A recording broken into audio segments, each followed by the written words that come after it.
અંકોડિયા પાસે cement mixer મશીનની અડફેટે IOCLના કર્મચારીનું કરુણ મોત.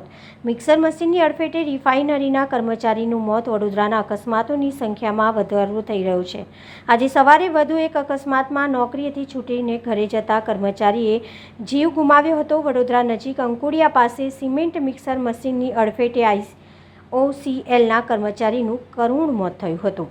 અકસ્માતમાં મોત બાદ સ્થાનિકોએ ભારે હોબાળો મચાવ્યો હતો. પોલીસે સ્થળ પર જઈને મામલો થાળે પાડ્યો હતો. જોકે બેફામ દોડતા ભારદારી વાહનો મોતના વાહનો બની રહ્યા છે. ડમ્પરો સહિતના ભારદારી વાહનોની રફતાર પર કોઈ અંકુશ નથી.